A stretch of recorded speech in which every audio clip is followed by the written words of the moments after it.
The man on the hunt for the best Zamboni driver in Saskatchewan, amongst many other things, Clayton Kroeker, our guest on the podcast this week. Clayton, how you doing, my man? I'm good, Leroy. Just hanging out in the basement with my dog. My wife's putting the kid to bed, so life's good.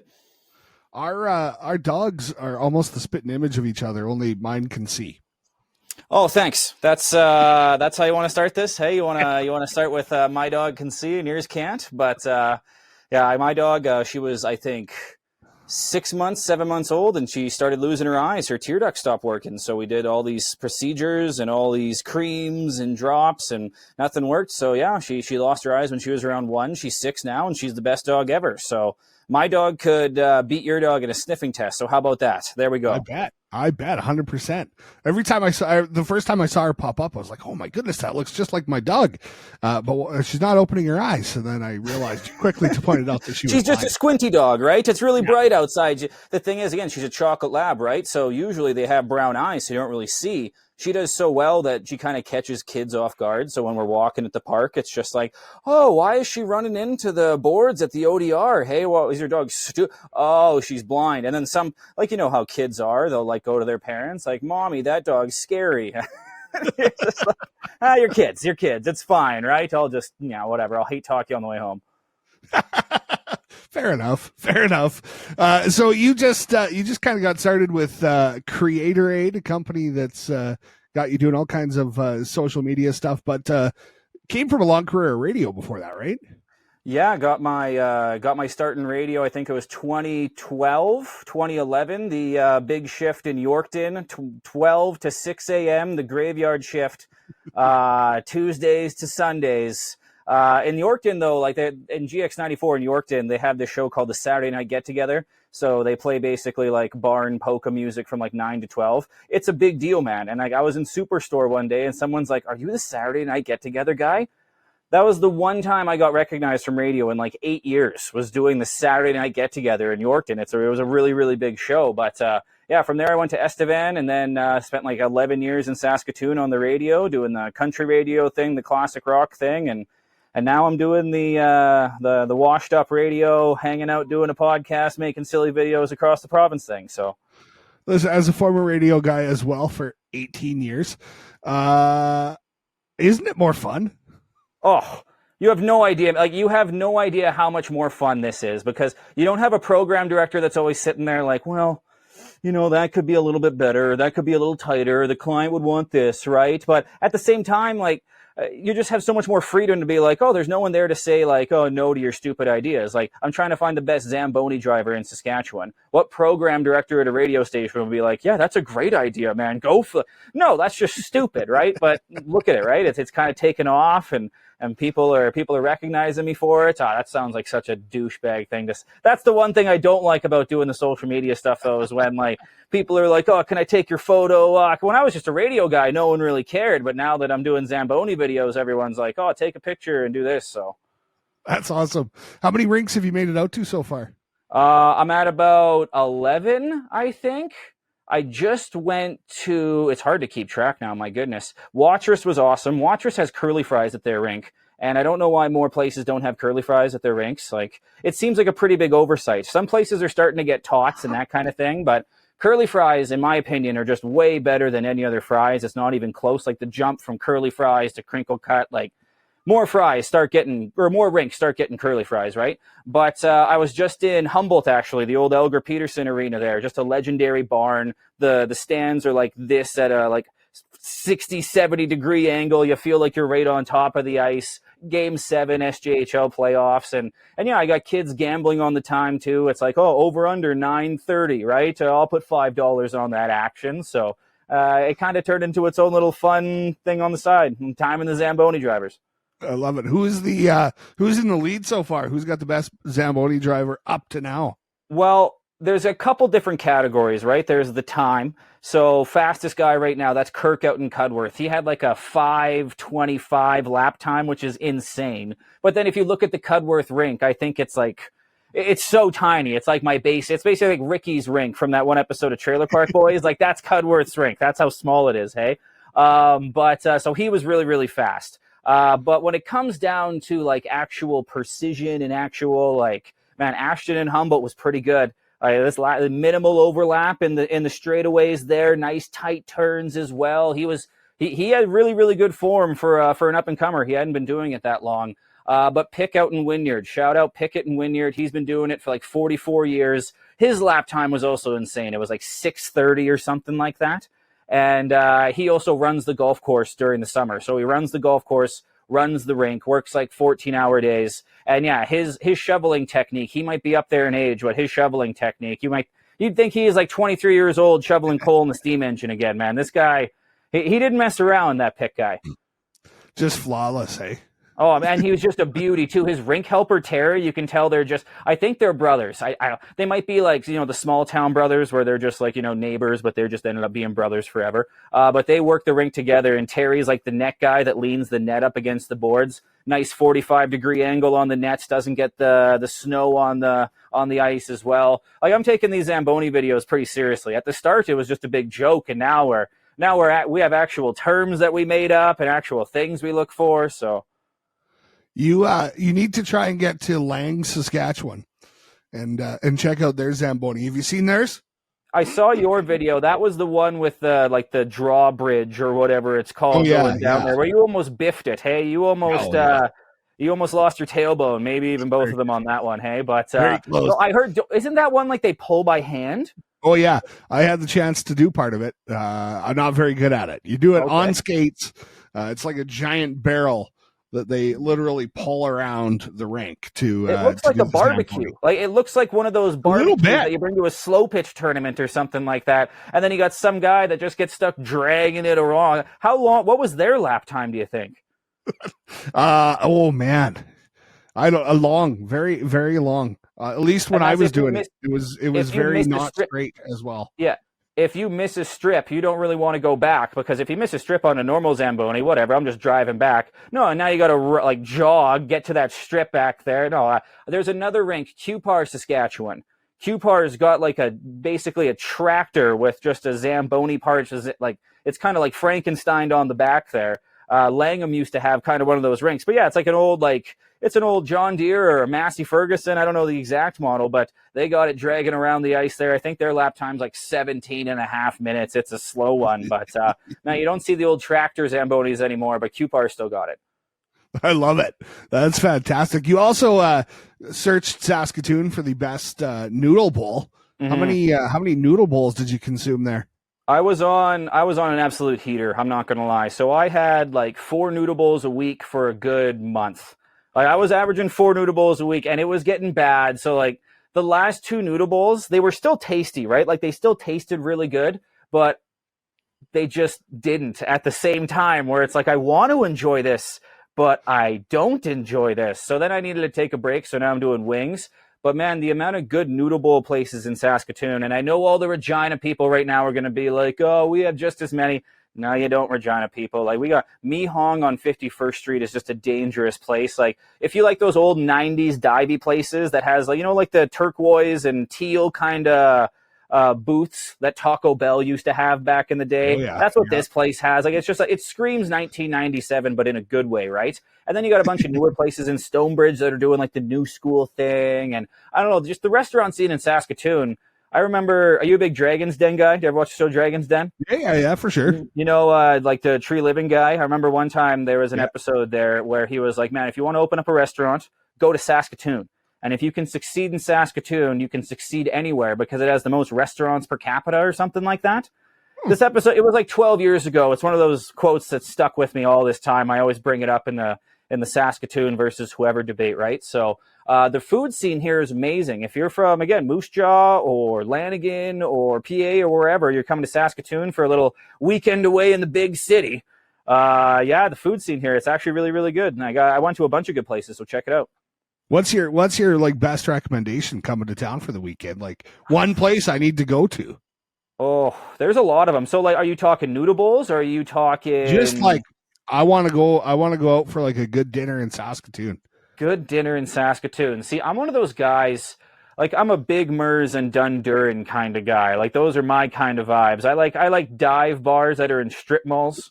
I don't know why, like, strip mall lounges are always so, like, that's my kind of thing, right? Where the lounge doubles as the VLT room. There's no second area. They're just out in the open, right? Like that, those are the kind of places I like. So if I were to tell people like Mr. Ribs or Manhattan Gastropub, like people in Saskatoon are laughing right now. They're like, don't tell them to go there. But honestly, like Congress Beer House downtown is always a fan favorite. There's that restaurant. I forget what's in the Ramey Modern now, but it's a really, really fancy one. Broadway has Odla or Oodla. I don't know how to pronounce it. Again, I'm not the fancy restaurant guy. You want the dive bars. I can, like, Black Cat Tavern has all you can eat pizza on Tuesdays and Wednesdays, and it is dangerous. And sometimes there's some really good punk shows there too. Prairie Sun Brewery has good vibes inside. That's where you want to go. Food's hit or miss, but they got a lot of good local beers there, and it's like 5 different sections. It's kind of a cool little spot if you're looking for like a big group thing. I know you're a big deal with all your celebrity friends and all your, and all, you know, you probably got a big entourage wherever you go. So if you want a big room or something like that, Congress and Prairie Sun are good. But Yard and Flagon and O'Shea's for a rooftop patio. You seem like a rooftop patio kind of guy. I don't know why. Like in my Noodle Bowl videos, I talk about rooftop patio in the summertime. I talk about those plastic cups and how like plastic cups make beverages taste 10 times better. Rooftop patios make memories like 10 times better. They make food taste 5 times better. There's something about a nice rooftop patio, and Saskatoon's got 2 really good ones. Speaking of the plastic cups, did you legit get sent some of those plastic cups from the manufacturer? Oh yeah. Some people accuse me of being like, no, buddy, you just went out and bought those. It's like, first of all, like, no, like I didn't even know restaurant supply stores existed before that video. I just thought like you needed like a special restaurant license or something. Like you needed like a restaurant badge. You're in the restaurant union or something to get all these restaurant things. There are literally 3 stores in Saskatoon. You could just walk in and buy them. Like I had no idea. Restaurant industry stuff. It's all over the place. You just have to do a quick Google. But I had been, mentioning these plastic cup things because it's kind of true. Whenever you see those places with the plastic cups, the ones that you scratch on the side, kind of like the Pizza Hut lunch buffet red cups, right? Man, whenever you see a place that has those cups, it's like, it's not going to be that generic food. It's just going to be good, unique, homemade, made with love kind of food. And I started kind of making it into a thing, plastic cup revolution. And next thing you know, Cambro, which is like the big US kitchen distributor of all things plastic, they start commenting on it. And they're like, hey, can we use your videos? Like they use a couple of my videos on their Instagram for advertising, and people underneath, like they have like 100,000 followers on TikTok, like another 100,000 on Instagram. And it's a kitchen restaurant supply company that makes plastic stuff, but their social media game's fantastic. So people in the comments are like, oh yeah, Cambro, you did it again. And it's like, no, that was me, guys. that was all me right there. Hey, so, but if you need any plastic utensils, dishware, whatever, I'm your guy. I got ins at Cambro now. That's fantastic. Yeah. Those remind me of Bonanza. Do you guys have a Bonanza up there? I used to go, like, the soft serve ice cream they had at Bonanza. Oh, yeah, yeah. Serve, which, by the way, places that do that and you're like a kid restaurant, why? Like, well, what's going to happen, right? So I'd get the plastic cup. I would go bottom level cookie, and then I'd go ice cream, and then another cookie, ice cream, and then like fudge, and then, nuts or Oreos. And I just make that level in the plastic cup, right? So I was like, that's your 5th soda, Clayton? No, Mom, this is a plastic cup sundae here, and I just sit there and go to town on it. Bonanza. People still bring up Bonanza to this day in Saskatoon because ours burnt down. Like yours shut down, right? Yeah, the one in Moose closed, but ours was around for a long time. Like it was probably 5-6 years ago. It finally closed down, but it was there forever. Like every other Bonanza shut down in like 1998, but the Saskatchewan Bonanzas, they stuck around for an unusually long time afterwards, where it's kind of like what Robin's Donuts is now, where there's like a few rogue Robin's Donuts hanging around. It's kind of the same with the Bonanzas. There was the PA one, the Moose Jaw one, and then the Saskatoon one burnt down. I still got a 2-for-1 salad bar coupon, and I hold on. I got a matchbook. I got a whole little museum of Bonanza stuff in the junk drawer. My last trip to Bonanza, had moose jaw. I remember looking up at the lights, and there was like dirt and dead bugs in them, and I thought, I don't know that this place is going to be around for much longer. Wait, but they got $8.99 steaks every single day. You know, that's a pretty good salad bar as well. You can't complain. But I will always remember the Moose Jaw Bonanza, because after, this is going to sound very Uncle Rico of me, the Kinsman Raiders back in 2005 won the provincial title over Moose Jaw. We celebrated at the Bonanza there. So you always remember good memories at Bonanza. Hey, you always remember the good ones there. That sounded, again, just so, that's my second douchey comment of the podcast right there, with the getting noticed and bringing up my Pee Wee provincial football championship. What a loser. It's a great place to go celebrate as a team, though, especially when you're a kid, right? Like, all you can eat whatever's on the salad bar, which you're filling the cups up with soft serve. Yeah, how can you not have a good time? Again, there was no supervision at that dessert station. They were just letting kids go. It was just the wild, wild west. Just everything was so sticky after that. Just sauces I shout out to the people who used to have to like clean Bonanza up, because every single Pee Wee hockey team, baseball team, they would completely destroy that place. Man, I remember like just the whole buffet vibe used to be way bigger than it is now. I remember every time we went down to, we'd go to like Minot for a family vacation. Why not? Go to the Royal Fork Buffet. That was like the must visit place. It was just a giant buffet restaurant. Would you ever have like competitions with how many pieces of pizza you could eat, or how many ours was always like chicken balls, because chicken balls are always at the buffet. Hey, we was like, how many chicken balls can you guys eat? We'd have like a hockey game 3 hours later, and yet we're putting down 30 chicken balls trying to have a big competition at the buffet. That was always our thing, was having like, you know, our Joey Chestnut moment, having our own little eating competitions. When you were 12, 13 years old, like buffets were the best, man. And then also too, like unscrewing the salt shakers to mess with your buddies, and they're spilling everywhere, and you're doing like the mixing the sodas and everything like that. Oh yeah. And now, yeah, you're right. Like there's Smiley's buffet in Saskatoon, and then like when it comes to old school buffets like that, yeah, they're kind of a dying breed. I don't know if we have one anymore in Moose Jaw. We might have a Chinese buffet. Maybe there might be one left, but I think that's about it. You guys are a sneaky good food city. Like Moose Jaw has a lot of good places too. Yeah, have you ever? The number one place I always tell people to go to is Mad Creek if they're coming to Moose Jaw. Phenomenal food, but kind of a hidden gem is. Have you ever been to Knit's Thai Food here? Okay, no, I haven't heard Thai food's good there. No. Oh, there is a place on Main Street, Knit's Thai Food. Now, you might walk in and go, yeah, this place looks kind of dingy. But listen, they're passing their food inspection, so that's the important part. The food, amazing. Like, just incredible. Like, genuine Thai food. If you've never been there, Knit's Thai Food, next time you're in town, give that a whirl. I want, like, the worse the place looks on the inside, like, the worse the lighting, the better the food's going to be. That's what I think, right? Like if they have like the plastic plants in the corner, they have like a Buddha statue that hasn't been dusted since 2007. Are you sure you haven't been there?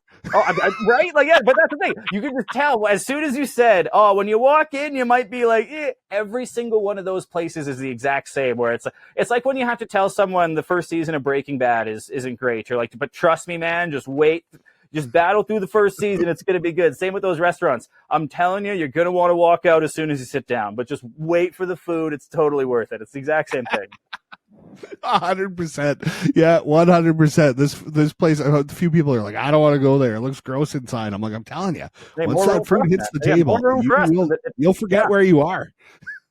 You're a big golfer too, hey? So if I do some of these, I'm trying to find the best like sand green golf course. Yeah. No, I think we should tag team some of those courses.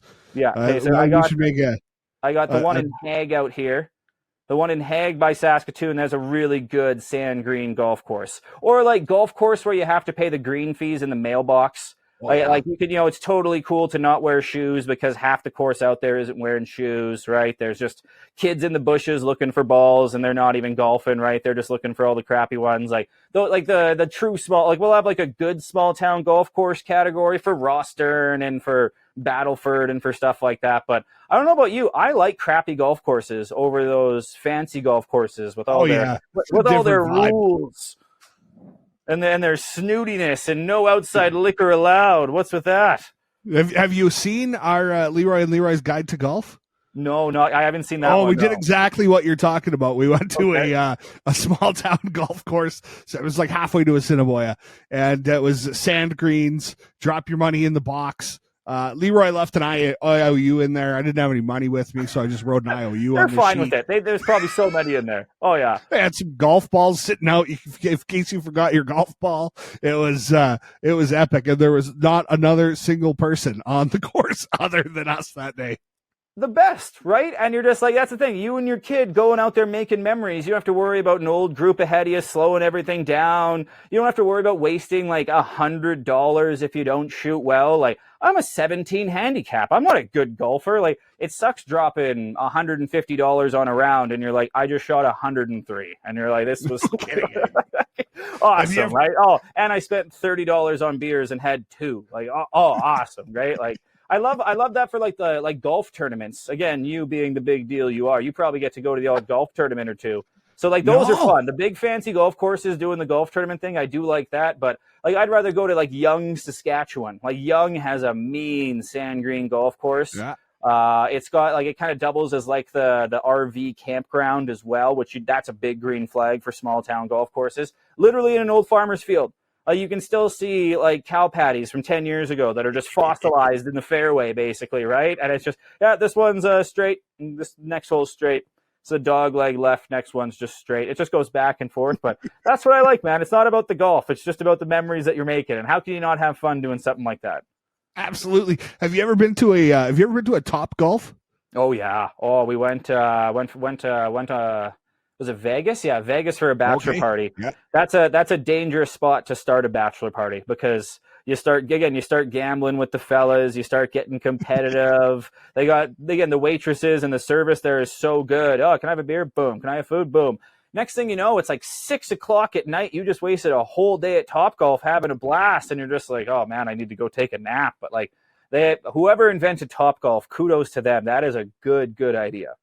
We went for our first time. My family went down to Denver last week, and we're like, let's go try out this Top Golf thing. And I'm thinking it's like a driving range. I'm like, we'll be there for an hour tops. We stayed there for a couple hours. I didn't know you could play like Angry Birds while you're on the range and all these like fun things that like anybody can play. And the service was incredible. And that's why you're talking about like liking like the small town courses where they're not like douchey. Yeah. Is like that's what Top Golf I was expecting to be like one of those big courses, but they're like the friendliest people on the planet there. They got the mini golf in the back. They got the mini golf in the back too, and like they got what's it called? Cornhole and all the games. And like it's not just Top Golf. There's a whole arcade and stuff like that too, at least in the Vegas one. We should do small town Saskatchewan Top Golf. Where again we don't have trackers in the balls. It's just a bunch of old top flights from like driving ranges at Holiday Park and at Deer Valley and stuff like that. We just get all those balls, and then again we just go to a farmer's field and just plunk a bunch of sticks down there, and then you just sit there and shoot and just 6-pack of pill, $10. You get a bucket of balls for 10. Saskatchewan Top Golf. There you go. I love this idea. Dragon's Den wouldn't like that one. I don't think we'd get any investors for that one. As soon as I get some clubs again, this is we moved houses in the fall, and I still had a bunch of my stuff in my old garage. And like a month ago, I went over and the door was open, and someone had stolen my kids' bikes and my golf clubs and some other stuff. So I've been searching for golf clubs, and just got in touch with a company out of Vermont in the States. They're called Bomb Tech Golf, and they're sending me a set of clubs. I told them the story. They're sending me a set of clubs for me to try out. These are the coolest looking clubs you've ever seen. So hopefully I'll have them so we can kickstart this small town golf thing. One thing I like doing when I'm looking for clubs, and you might need this situation if you need like a specific wedge or something like that. But you did a commercial for what's the sports equipment store there? It's not A1 Sports. What's it called there? Extreme Hockey. Extreme Hockey. I don't know if they have any golf stuff there, but my favorite thing is going to like a used sports store and going to their golf selection and seeing all the old clubs from back in the day, like the Westwoods and the Arnold Palmer wedges and all that stuff. I love going through all the old golf selection stuff. Like my golf clubs, they got stolen, I think, 5-6 years ago, but I just had a hodgepodge. I'm a used club guy. Like Yeah. Again, Oh, for sure. 17 handicap golfing at Young, Saskatchewan. I'm obviously not taking golf that serious, right? So the funny thing is, I was living in an apartment at the time. You know, the storage complexes that are underneath apartments, like big ones. They got like they're just basically cages and they're fenced off and stuff. I had $2,000 worth of goalie equipment sitting right beside my golf clubs that were worth maybe $120. Buddy takes the golf clubs instead of all the goalie equipment. He could have had a pretty big score there, buddy. But instead, enjoy my Wilson Blackjacks from 2003. Have fun with those. I know my same thing for me, except for the bag. The bag was worth more than the clubs were. I bought the bag at Costco a few years ago. It was a nice bag. It's tough too when you get attached to a golf bag too, right? Like you know where everything is, and it's tough to find a golf bag that matches that. Man, I love my golf bag. I didn't even notice that until you said it. I'm like, I'm lucky I have a good golf bag now. That was the one thing that came out of it was getting this new golf bag, and I didn't know what I was missing. Before I had a golf bag with like 3 pockets, and I thought, it's fine, whatever, I'll battle.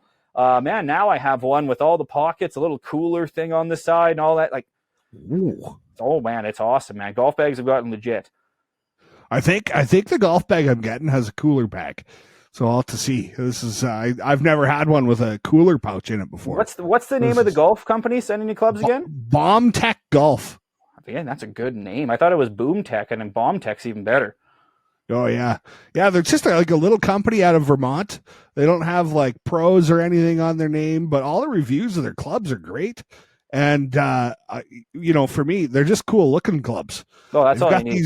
They've got these volcano torched irons that look like kind of like that oil slick color. Guy Fieri shirt, just golf club version. That's basically what you're going to be having out there. Absolutely, there's nothing wrong with that. People make fun of his style, man. That guy's got good style, and like he didn't let the haters tear him down. He kept rocking those, bleached hair, weird sunglasses, fire shirts, man. That's his thing. Good on him.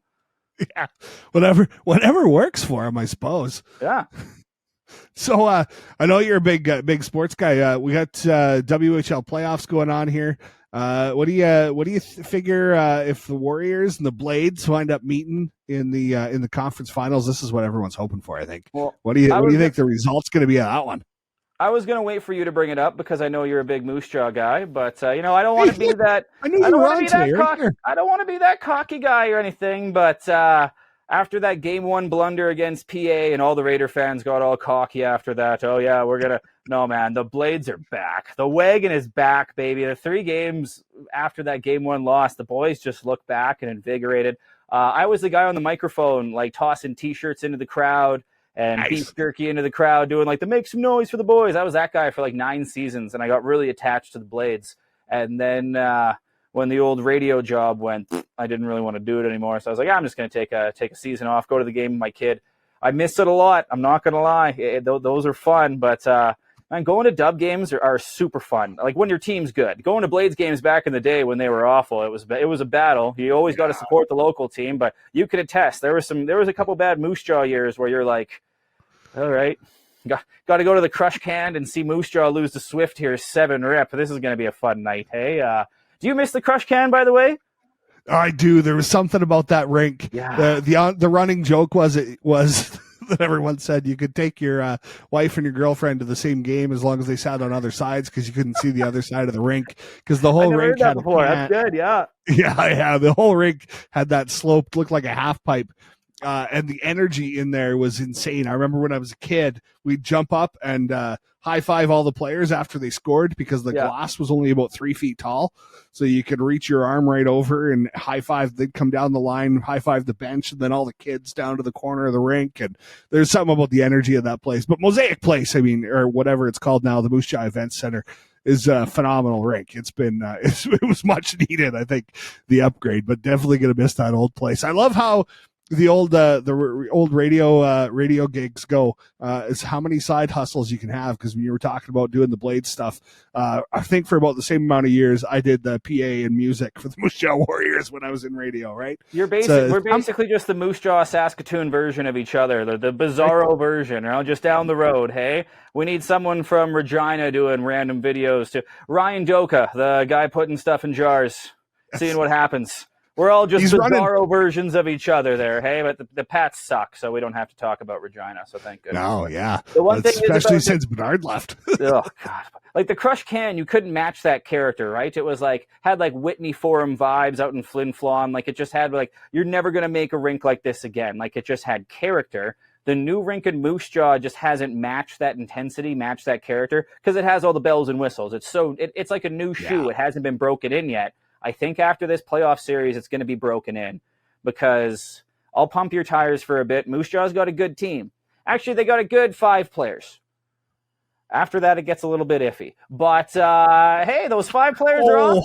Those 5 players are awesome. Jaeger Furcus, I mean, hey, fellow Ginge, I gotta represent for my redheads, right? You're doing great. You're doing the Ginger community a service, Jaeger Furcus. You and Matt Bonner, you've done great things for the redheads, showing people we can play sports. Matejchuk's good. Jaeger's good. You got your goalie who gets like 18 shots a game.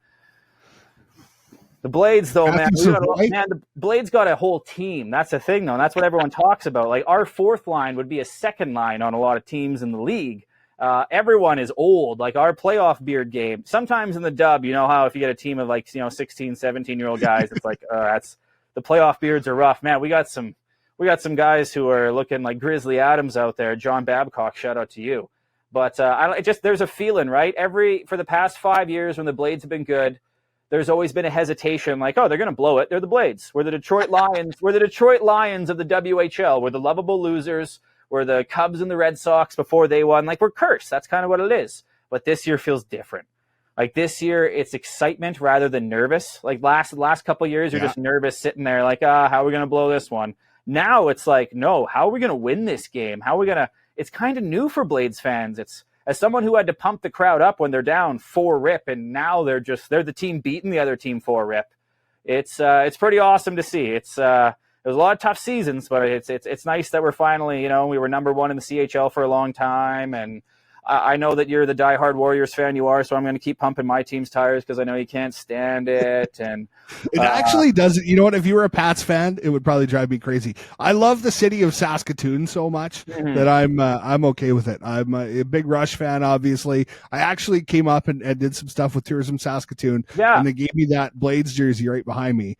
And so I went to the game that night and didn't even realize they were playing the Warriors. So there I was walking around in my Saskatoon Blades jersey as the Blades beat the Warriors in Saskatoon. I got a little bit of flack for that back home. That might be just great scheduling from the Saskatoon Blades on their part. They're probably like, oh, yeah, let's get him here on Moose Jaw night and make him switch sides. Hey, that might just be a brilliant marketing campaign from them. And they've done some brilliant marketing campaigns. Like their $5 night, where it was like $5 beers, $5 tickets. I was handing out $5 bills every single whistle in the crowd, just like, yeah, whatever, right? Like that was a good little promotion they have. They're again, in the 2000s, like when I was a kid, when I was in elementary school, the Blades were kind of a joke. It was like, we got Devin Setaguchi, that he's kind of good.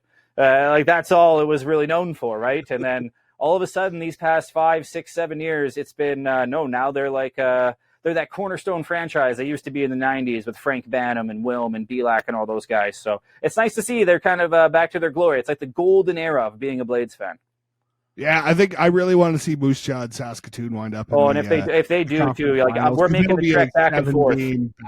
No, we're making the trek back and forth every single game too. We're watching the games together. We're getting really into it, really competitive. Yes. Oh yeah, some ugly sides of our personality are going to come out during those games because something happens. I'm a nice guy, but then all of a sudden you walk into the rink and like the rink smell hits your nostrils. All of a sudden it's like, all right, I'm back in Pee Wee again, baby. Like strap on the skates. I'm ready to go. I'm just ready for a deep playoff run. It's been a long time for the Warriors. Yeah, one of my first. You guys get into the third round is going to be really, really good for you guys. That's a really long playoff run. You're going to be really proud of that 3-round playoff run. It's going to be good for you guys. It's going to be hey, we went 3 rounds last year too. It's a great little playoff run, right? You have nothing to be proud about this upcoming 3-round playoff run, but. If only there just wasn't a big, giant, scary, absolute wagon of a hockey team 2 hours away from you guys. I think it'll be. I think it's a coin toss if those two teams wind up making it that far. It could go. Man, they're so evenly go matched. either way. No, I have the video of you in the Blades jersey ready to go on Twitter to tweet out, being like, "Oh, what's up?" You probably gonna clip this right now after this and be like, "Oh, talking a bunch of crap, hey Clayton. Oh, well, look at this clip I have of you." So again, it could go. And Swift Current's also a good team too. Ever since they got that Connor Geeky kid at the deadline, and their goalie Reed Dick has been standing on his head. They just swept Lethbridge. So they could be that team that's like sneaky good. You guys got to play them probably in the second round here too. So, yeah, that's a team I really hate. I really, really, really hate the Broncos. It goes back to one of the early days in Mosaic. We had a 15-year-old Braden Point playing for the Warriors. Had just come up for the playoffs. Looked like he was 4'3" on the ice. His jersey was just about down to his knees. And Warriors knocked the Pats out. And I was doing the music, and I played the "Na Na Na Na Hey Hey Goodbye" song. And then the next day, Rod Peterson wrote about how classless the music guy in Moose Jaw was in his blog. Roddy Piper. I was like, look at that. I made Roddy's blog. Rod can take some crap too. You know, you've ruffled some feathers when Rod Peterson gets pretty upset with you. Yeah. So that was, but we wound up losing out in 7 to the Broncos that year.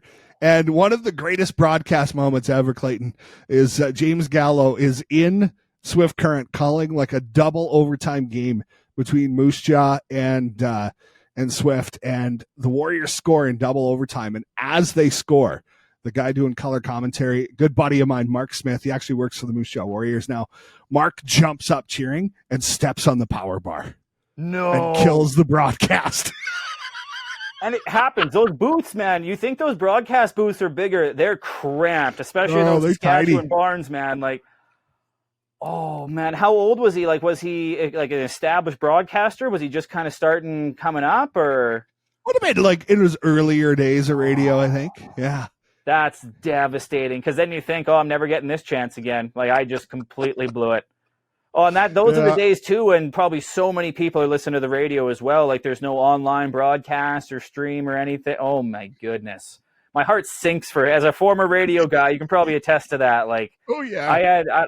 You can talk about your biggest blunder on the air, but it was, again, in Yorkton, they have a supper in the field. You know, the supper in the field contest where all the farmers call in.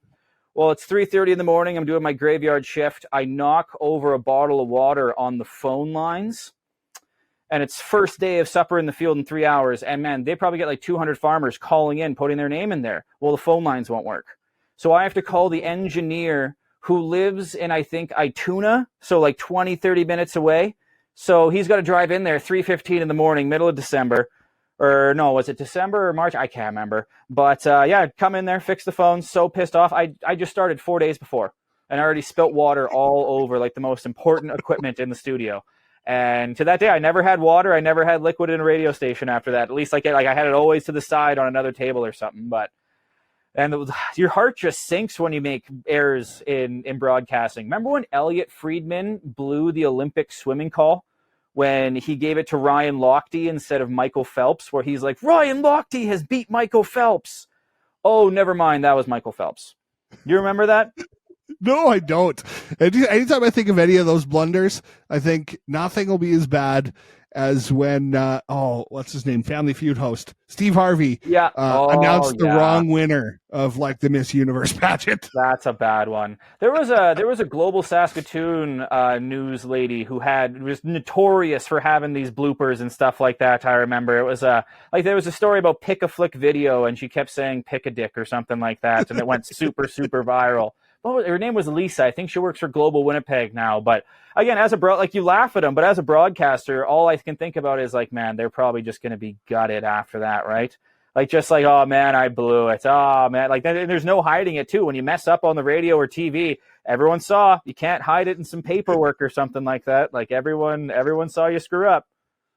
Well, that's 100% true. I remember being, this wasn't live on air, but we were, it was at the old hometown fair. I was the summer events guy for the radio station. You know how you come into that gig.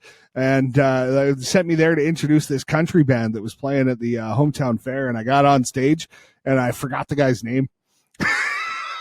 Oh no! Did they end up being like someone later on in life, or was it? Like ish. But he was. I got it. It did come to me afterwards. It was Aaron Yeah. something. He wound up having a few, Canadian country songs, but he was just a jerk to me after that. Did not like me. And then years later, I was music director, and his, latest single came across my desk, and I went, yeah, I'll just pass on that one. Oh, you burnt him again, hey? Again, I think if that happens to you in that situation, like this might be, the fact that, I had red hair and was picked on because I had, not picked on, but you always get the ginger jokes growing up, right? So you get a thick skin, but you can laugh at yourself. People who can't laugh, like, man, you're a guy who can laugh at yourself, right? And like, people who can't laugh at themselves in those situations, that take themselves that seriously, I have a tough time sometimes with those people because I'm a very goofy guy. I don't take myself serious at all. If he would have just been like, yeah, I'm sorry, I like mumbled his name or something like that. Who am I again or something? Like if he would have played it off, that could have been kind of a cool thing, right? But then it kind of turned into some kind of an awkward thing, right? I hosted a comedy room and I did the exact same thing. I forgot the opener's name. But I tried to play it off like I had it written down, like I had the program in my pocket, right? So I tried to like play it off like, oh, and the very talented, oh man, I'm just going to see what's on the menu today for in between. Oh, it's this guy. And I was just like, anyway, everyone could tell that I forgot this guy's name. And I was like, there's not a lot of worse. You can't come back from that too. Like, what do you say to that person? Like, yeah, sorry, you weren't memorable enough that I forgot your name. It happens. Yeah. So you've done noodle bowls and chicken strips, and you're going to do golf courses, Zamboni drivers. What's next for your social media, Clayton? I think I'm going to do donuts here in the next couple days because there's a lot of solid bakeries in Saskatoon as well. I'm going to do Saskatoon donuts and then small town bakeries. So again, I'm going to be in the summer. Like the thing about doing Zambonis is that you really can't, the games start 5, 6 o'clock. So you got to go at night. And I have a 2-year-old, right? And he's kind of cool. I like hanging out with him. So, I like to be home with him, hanging out. But the best thing now when summer rolls around, doing golf courses, I'm doing best small town bakeries because Wadena and Melfort and Indian Head, and I'm sure a lot of other small towns are like, no, we have the best. We're going to try and figure it out, right? Because a lot of smack talking in these small town bakery. Man, Melfort has been talking a lot of smack, and I know Wadena does not like that, and I know Humboldt doesn't like that either. There's a bunch of small town bakeries. They need to we're gonna have a little small town bakery off. We're gonna have the golf course thing, but the best thing is I can do that at 9 o'clock in the morning. So during the day, leave Saskatoon, drive to these towns, do a round of golf, visit their bakery. Might do small town bar as well. I got some fun stuff coming up with Nokomis Brewing that we're going to team up and go to some small town bars every couple weekends. And but during the day, that's the best part. So you just leave the house at 9, do some small town wandering around, adventure, and then come back and do the family thing. So I can't wait for the summer with all the golf course and the pastry stuff. It should be. I mean, someone's got to do it, right? So absolutely, I love it. Where can people find you on social media? Everything's just my name. I'm not really original. So it's just Clayton Kroeker. If you're a Mennonite, it's pronounced Kroeker. The Mennonite side of our family kicked us out, though. We're not allowed to talk to them anymore, so we go by Kroeker. But Kroeker, just all the social stuff like that. I'm not on Nexopia anymore. They banned my account from Nexopia, so I'm judging by your reaction. You're not a big You don't know about Nexopia? Nope. Nexopia was even before MySpace. It was like the OG, and it was bad. Oh, it was basically for emo kids. That's basically what it was for. So. Gotcha. But yeah, TikTok and Instagram. I got a lot more Zamboni videos coming up. I'm actually doing a live one from the Blades game tomorrow. So I'm going to be wearing my suit and Bob Barker mic and everything, and I'm going to be doing play-by-play for Zambonis for 8 minutes. I don't know if I've really thought this idea through, but you going to the Rush game Saturday night? Yeah, probably. All right. Well, we'll see you at the old game. I appreciate you coming on the podcast, Clayton. Oh, I appreciate you letting me on the podcast, man. You're an absolute legend. I've been watching your videos forever, and again, now that I'm making these silly Saskatchewan videos, you kind of blazed that trail, man. You kind of made being a Saskatchewan content guy cool, because doing your cool sign stuff and showing off a unique side of this province, that's exactly what I want to do, right? And you kind of did exactly that. So, man, I just want to say thanks for everything you do, man, because you're one of the OGs, man, when it comes to Saskatchewan internet people, man. You killed it. You're doing great. Well, thanks, man. I appreciate it. I can't wait to get on the golf course and hit some sand greens with you this summer. And go check out Clayton on social media. Thanks again, Clayton. Yeah, go Blades, go.